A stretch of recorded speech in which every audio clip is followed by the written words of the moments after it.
Hi everyone, Mallory at Cedar Acres Homestead. Today I'm going to be showing you how I make my goat milk soap. So let's get started. So first I gotta measure out all my oils. I'm using coconut oil here and get the right measurement that I need. All of my ingredients that I use are all natural. I take pride in trying to make everything as natural as I can.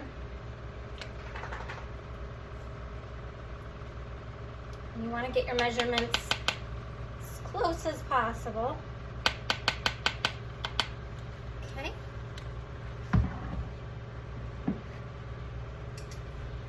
Next, what I will be using is some lard. All this lard has been rendered myself from the pigs that we have had on our farm. So what that means is you take from the fat from the pig, from the butcher, and then you are going to melt it down until it becomes more of like that coconut oil consistency. It's really white, as you see. I've used quite a bit of it already, and so we're gonna measure that out now.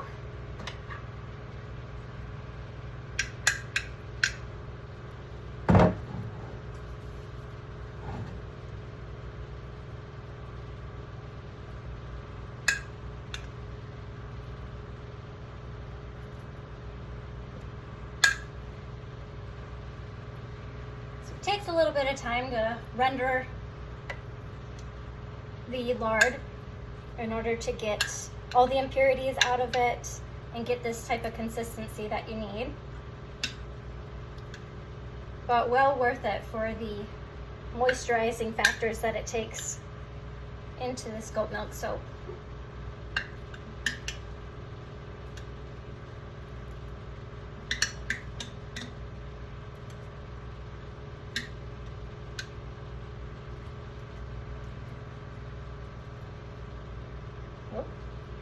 Make sure we have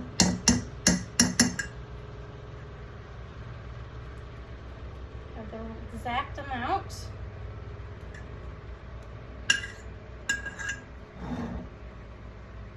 Okay, that's good.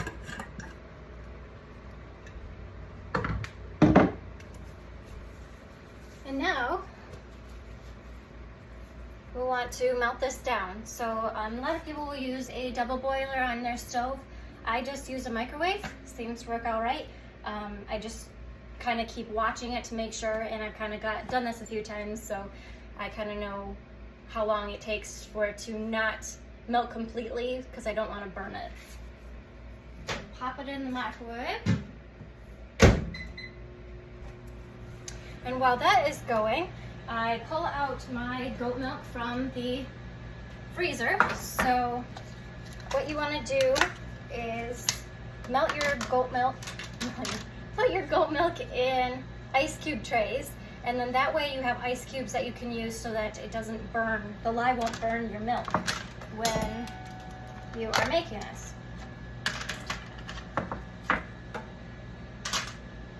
So those can kind of start to melt a little bit, so it's a little bit easier to get out of the ice cube trays.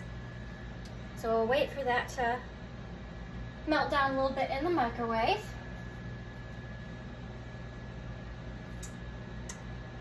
So all of my ingredients that I use, like I said, is all natural.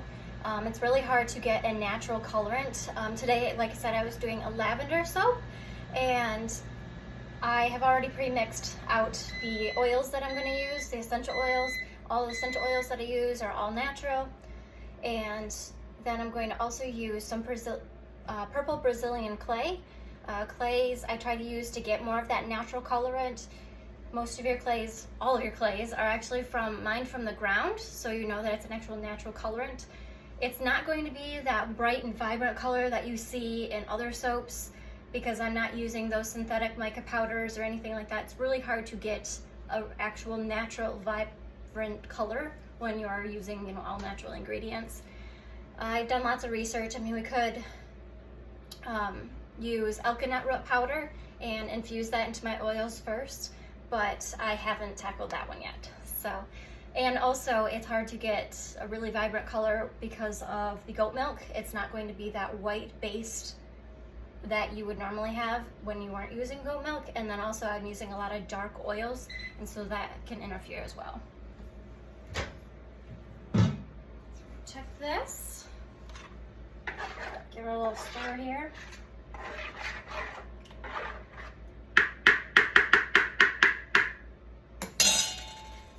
Put it back in a little bit longer here.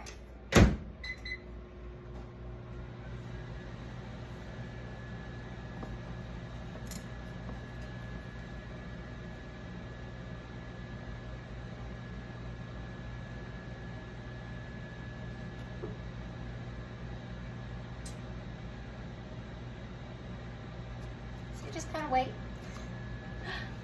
I have everything already prepped and ready and ready to go, so it's one of the big things. Make sure that you put all your ingredients out, get everything prepped and ready before you start tackling this project, because once you get going, and especially when you get mixing with lye, you just don't want to have interruptions or anything like that. And you'll see once we kind of get down to it that the batter at the end will kind of look like vanilla pudding, so you want to make sure that your animals are put away, or your kids, that they don't come in and think that they're got vanilla pudding, so they put their finger in there. That would be terrible. Alright, so let's melt it down pretty well.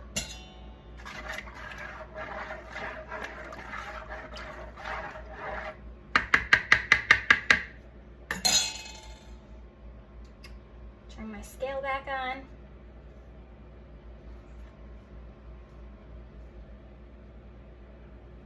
All right. When you are mixing all of your ingredients into one pot all at the same time, you can use that tar button on your scale, and that will kind of bring it back down to a 0. But you do want to make sure that you're being very cautious to make sure that you have the same amount and that you don't put too much in, because then you can't really take it out because it's already mixed with everything else. So you just have to be very precise when you are doing things. So, all right, now move on to the next ingredient here. And I use my castor oil.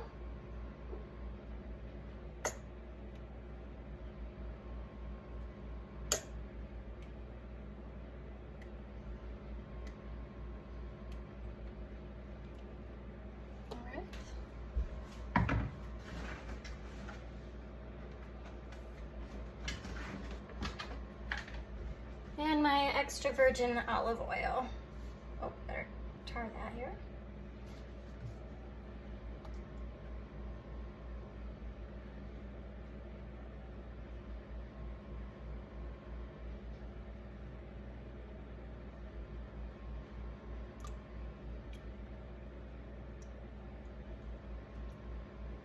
All right.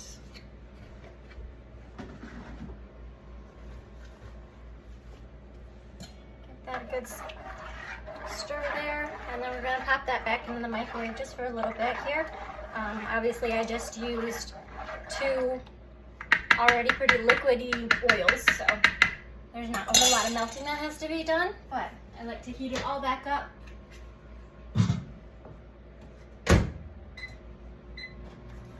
Alright, so now we're moving on to our milk and the lye, so I can measure out how much goat milk, frozen goat milk, that I'm using in here.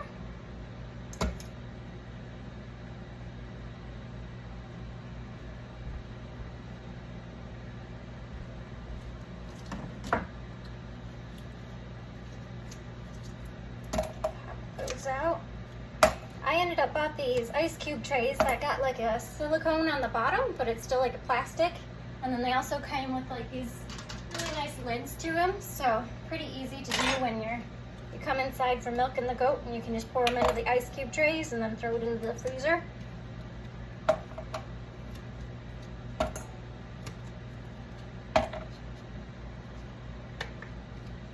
And it makes it for a little bit easier to come out of these ice cube trays in a hurry too.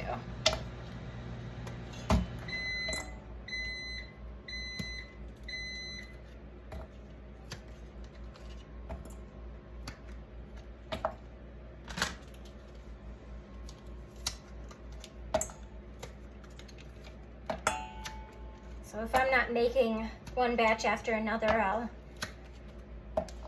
get these ice cube trays, get them going, and then I'll pop them out and throw them into like a freezer bag, so then I can get a couple of freezer bags full of ice cube goat milk things.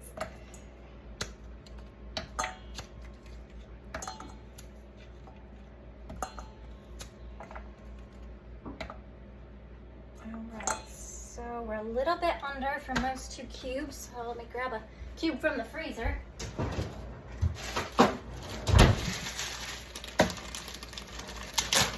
That's where the tricky part is trying to get your ounces exact. So, you know, obviously ice cubes aren't all the same size, which is good. So you can pull out a smaller one or add a bigger one and try to get it exactly to the dimension or the ounces that you need.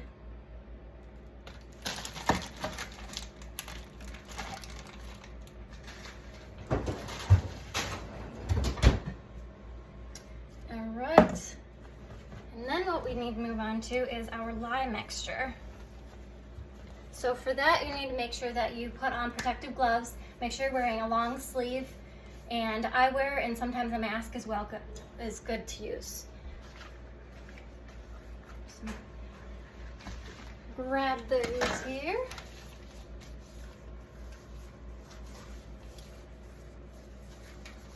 And why this is because you don't want that lye mixture to get onto your skin because it can burn you.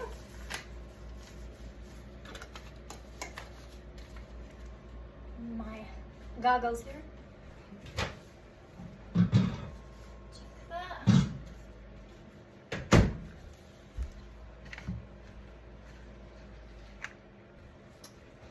All right.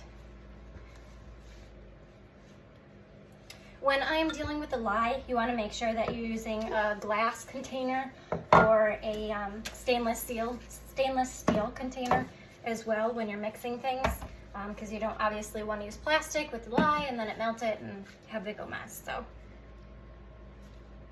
So this I'm going to do it separately in a different container than my goat milk because I don't want to mess that up.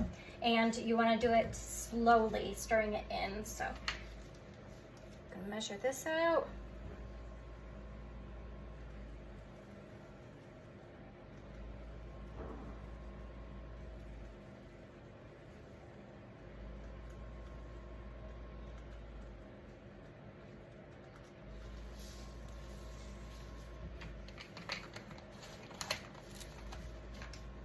Some people wonder what is lye, and you know it does a chemical reaction. It's sodium hydroxide actually, and you can see it's kind of just granules, and so you have to be very careful with those. Let's get that out of the way since we're done measuring our items, and then we're going to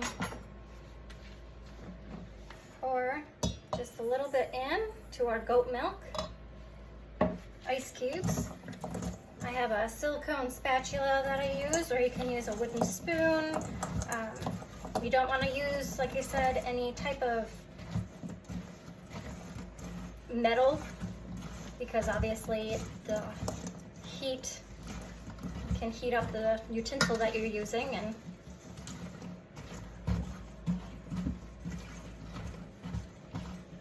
so once the lye hits like a liquid, it'll start melting already. You can see that consistency there. Pour a little bit more in.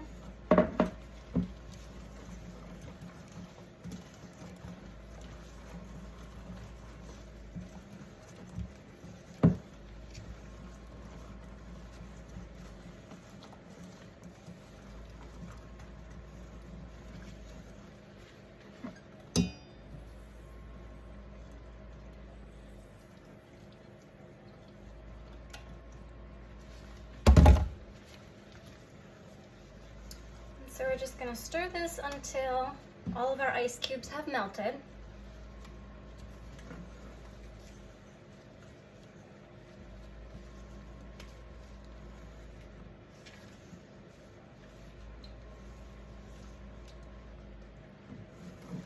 That set a little bit. And grab our other oils that we've already measured out, heated up.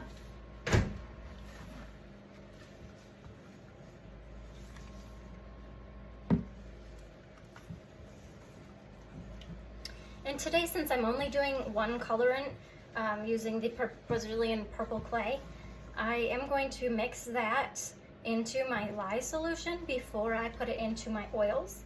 Reason being is because the lye mixture can actually help to bring out the color when you use clays.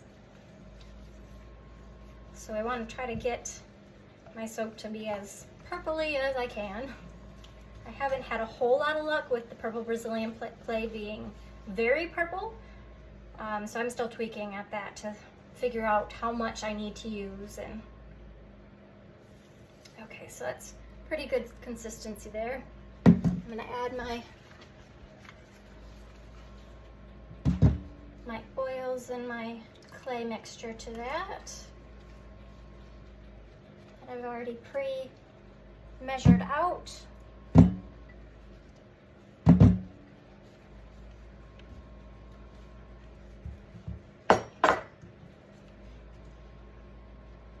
I also added some lavender buds, dried lavender buds to this soap as well. They're not going to make it any more purple or anything like that, and the buds will turn brown, but they do help to get a stronger scent too.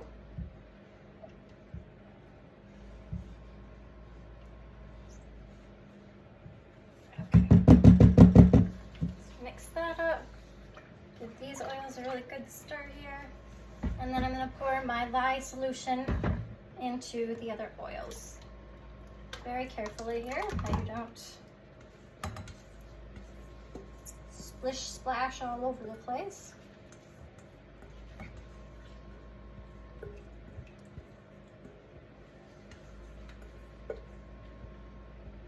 Put that all in there. Give it a few stirs here. And then we're going to use our immersion blender to get everything well blended.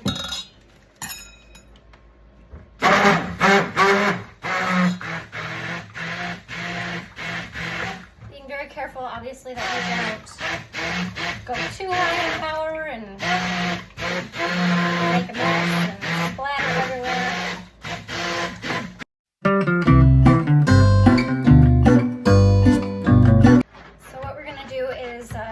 Blend this until we get what they call a trace, which is when the batter starts to get a little bit thicker, but not too thick, because we want to still be able to pour it into all of my molds that I have here.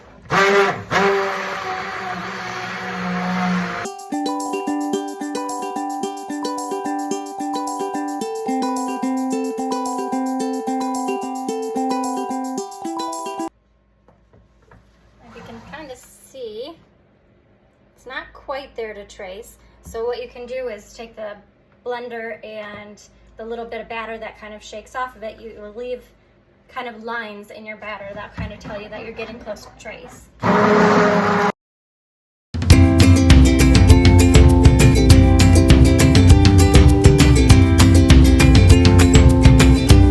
Just keep mixing.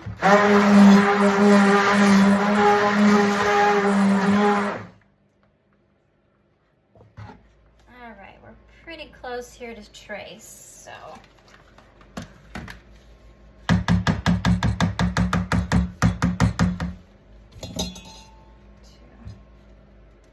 get all that batter off that you can from your blender. It's a lot like baking.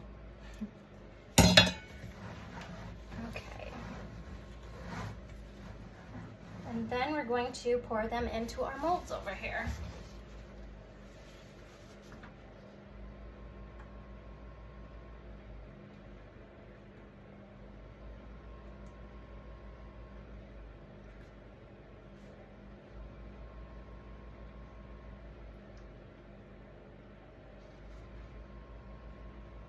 Now, some people like to use the method of pouring them into a loaf, but I like to use these silicone already pre-bar size, so I don't have to worry about taking that extra time to cut the bars, make sure that the bars are the same amount weight.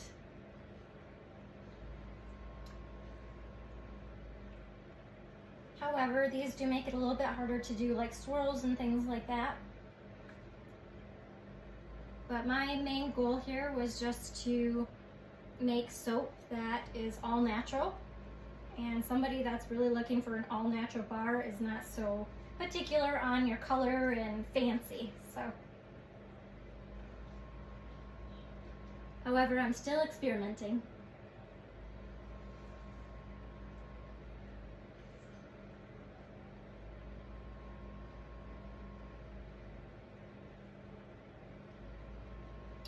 So we're gonna get these all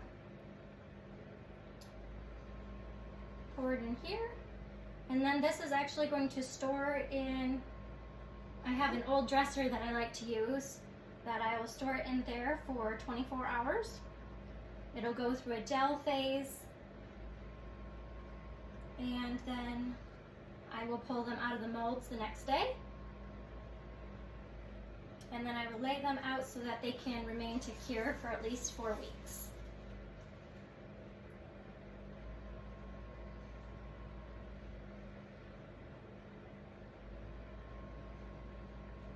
You kind of want to work a little bit fast when you're doing this because once your oils start to cool, your batter will start to thicken on you. I have found that certain essential oils that you do use, like a lot of florally ones or some spicy type of essential oils, they like to make your batter seize, which means that it will get really hard and make it very difficult to mix very fast. And sometimes you're not even able to mix your batter very well. So that's not fun.